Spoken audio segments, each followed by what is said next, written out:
ધરમપુરના મોટી કોરવડમાં ખ્રિસ્તી સમાજના દેવળ સ્થળેથી ક્રોસ હટાવવાના નિર્ણય સામે આદિવાસી સમાજે કાઢી રેલી યોજી પ્રાંત અધિકારીને આવેદનપત્ર પાઠવ્યું। ત્યારે વલસાડ જિલ્લાના ધરમપુર તાલુકાના મોટી કોરવડ ખાતે આવેલા ખ્રિસ્તી સમાજના દેવળ સ્થળેથી ક્રોસ હટાવવાની કાર્યવાહી સામે વિરોધનો વંટોળ ઉભો થયો છે। વહીવટી તંત્ર દ્વારા શરૂ કરાયેલી આ કાર્યવાહી સામે આદિવાસી સમાજના નેતાઓએ રેલી યોજી વિરોધ નોંધાવ્યો હતો। આદિવાસી અગ્રણીઓએ પ્રાંત અધિકારીને આવેદનપત્ર આપી જણાવ્યું કે આદિવાસી સમાજમાં તમામ ધર્મના લોકો શાંતિપૂર્વક સહ અસ્તિત્વ ધરાવે છે। તેમણે આરએસએસ પર આદિવાસી સમાજમાં ભાગલા પાડવાનો આરોપ મૂક્યો હતો। નેતાઓએ જણાવ્યું કે ધર્માંતરણના નામે આદિવાસીઓને બદનામ કરવામાં આવી રહ્યા છે, જે સરાસર ખોટું છે। આદિવાસી નેતાઓએ સ્પષ્ટ કર્યું કે ખ્રિસ્તી ધર્મ પાળનારા આદિવાસીઓ સમાજનો જ ભાગ છે। તેમણે આરએસએસને સલાહ આપી કે જો સેવા કરવી હોય તો આદિવાસી વિસ્તારોમાં શાળાઓ અને હોસ્પિટલો ખોલવામાં યોગદાન આપે। જો આ પ્રકારની કામગીરી ચાલુ રહેશે તો આદિવાસી સમાજ ઉગ્ર આંદોલન કરશે તેવી ચેતવણી પણ ઉચ્ચારવામાં આવી હતી।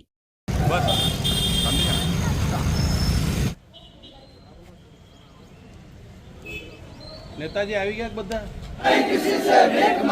जो जमीन सरकारी है वो जमीन हमारी है, हमारी है। हमारी मांगे पूरी करो, नहीं तो कुर्सी खाली करो। हमारी मांगे पूरी करो, नहीं तो प्रोत्साहन रहवा दो। हमारी मांग हिसाब से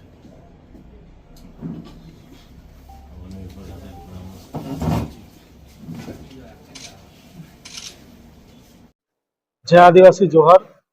धरमपुर तालुकाना कोरवड गामे जे ख्रिस्ती समाजनो आस्थानुं प्रतीक होय जे क्रोस एने जे हटाववानी वात होय एमां तमाम गामना लोकोनो वांधो होय, जे बाबते आज प्रांत अधिकारी साहेबने रजूआत करवा माटे આવ્યા।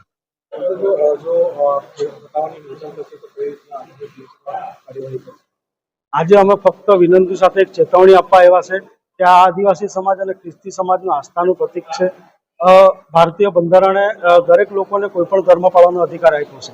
અમારા જ લોકો હિન્દુ ધર્મ પણ પાળે છે, અમારા જ લોકો મુસ્લિમ ધર્મ પણ પાળે છે, અમારા જ લોકો ખ્રિશ્ચન ધર્મ પણ પાળે છે। પરંતુ અમે બધા શાંતિથી હળીમળીને રહીએ છીએ, કોઈ વાત વિવાદમાં માનતા નથી। પરંતુ જાતિ વિગ્રહ ઉભો કરવાની જે વાત હોય એની સામે અમારો વાંધો છે। અન્ય જગ્યાએ દેવી દેવતાઓના મંદિરો છે એમની સામે અમને કોઈને વાંધો નથી, અને ફક્ત ને ફક્ત એક જ સમાજને ટાર્ગેટ કરી અને જે ક્રોસ હટાવવાની વાત હોય એની સામે અમને સખત વાંધો છે।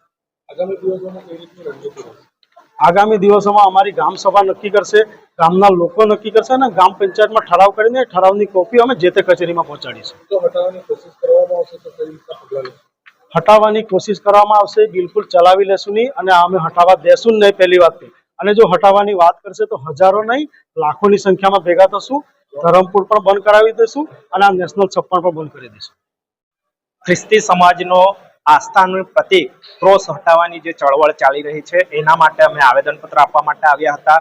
અને એક જ વિનંતી છે કે અમને કોઈની સાથે કોઈ વાંધો નથી, જે આસ્થાનું પ્રતીક છે એ જ જગ્યાએ હોવું જોઈએ અને લોકોની આસ્થા એની સાથે જોડાયેલી છે, તો લોકોની આસ્થા સાથે રમવું ન જોઈએ। કયા એવા લોકો છે જે લોકો ખ્રિસ્તી ધર્મ જે ચર્ચ તેને હટાવવાની માંગ?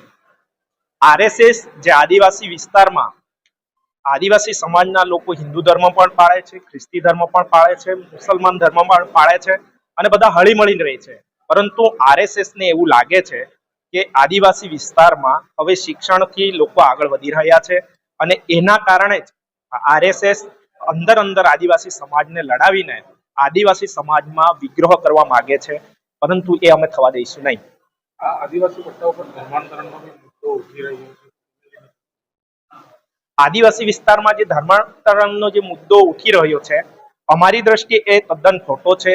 એ લોકોને ફસાવીને માયાજાળમાં લાવીને એ જાણી જોઈને વિસ્તારમાં અશાંતિ ફેલાય એના માટેના આ ખોટો તત્વો દ્વારા ઊભું કરવામાં આવેલું ષડયંત્ર છે। પરંતુ કોઈ પણ જગ્યાએ કોઈ પણ લોકો આવી રીતે ધર્માંતરણ કરાવે છે એવી વાત અમારા વિસ્તારમાં અમારા કાન સુધી આવી નથી। જો આરએસએસ આદિવાસી વિસ્તારના અંદર રહેવું હોય તો કઈ રીતે સુવિધાઓ? આટલા વર્ષથી આરએસએસ છે તો અમારા વિસ્તારમાં સારી શાળાઓ ખોલવી જોઈએ, સારા આરોગ્યના સ્ટેશનો ખોલવા જોઈએ, હોસ્પિટલો ખોલવી જોઈએ। જો આરએસએસ ના એક લેટરથી આવી રીતે ક્રોસ હટાવવાની વાત કરતી હોય તો અમારા વ્યારામાં સરકારી હોસ્પિટલને ખાનગીકરણ થઈ રહ્યું છે।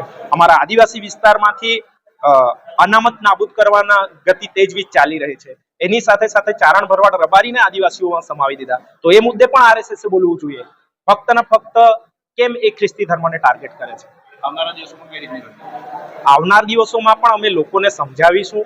અમે આદિવાસી છે, અમે જમીન સાથે જોડાયેલા લોકો છે અને અમારા જ લોકો ખ્રિસ્તી ધર્મ પણ પાળે છે, હિન્દુ ધર્મ પણ પાળે છે.